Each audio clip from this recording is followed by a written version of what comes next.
Welcome back to the show. It's no longer PC to spank your kids. So moms and dads are now resorting to shouting like that.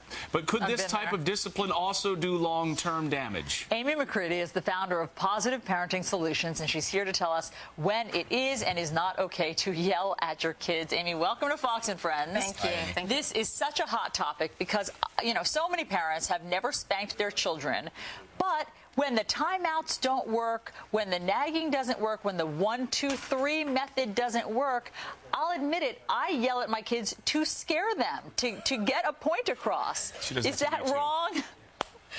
Well, again, we don't talk about right and wrong so much as effective and ineffective. And I think what parents tell us is that they end up yelling about the same things over and over again. And so that is an indication that it's just not working. And I think, as you said, you don't spank your kids, and parents and society at large kind of recognizes that spanking is not good for kids. It's never respectful and it's not effective.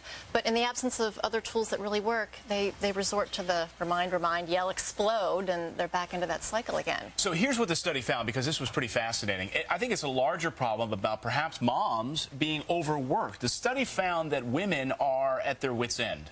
Moms particularly, that 6 days, 7 days of working hard, perhaps, you know, working a full job, then coming home and then having to deal with yelling children, get to their wits' end and they finally say, I can't stand it anymore. Is this a larger problem about women in the workforce versus how they have to discipline their children? I mean, what's at stake here? I think all of those things that you mentioned do contribute to that sense of just, you know, wanting to lose it at the end of the day. But those things in society are probably not going to change. We're always going to be busy. We're always going to feel stressed. So I think we have to figure out how to manage that and how to learn new tools that we can use instead of losing it and yelling. Okay, so let's talk about that. Okay. Because if the timeouts aren't working, if we've decided not to spank, and if you're saying the yelling is ineffective, what are we left with? Good question.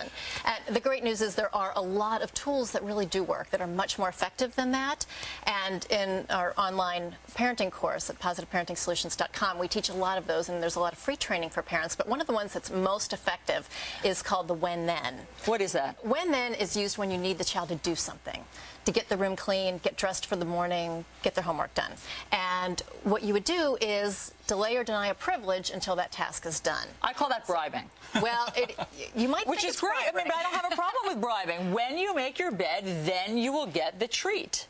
Well, it doesn't necessarily have to be a treat or a bribe. It's just a regularly occurring event. So if the child is naturally going to go to soccer practice, the when then becomes when the dishwasher is unloaded, then we'll leave for soccer.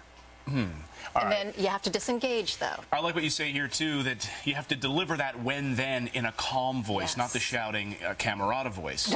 Yes, because as soon as you have that tone, and you know what I mean by tone, any parent knows the tone, or anger in your voice, it immediately gets that power struggle response from your kids, and they want to dig in their heels. But if you deliver it in a calm voice, you're eye to eye, very clear about what you want, and then you disengage, you walk away,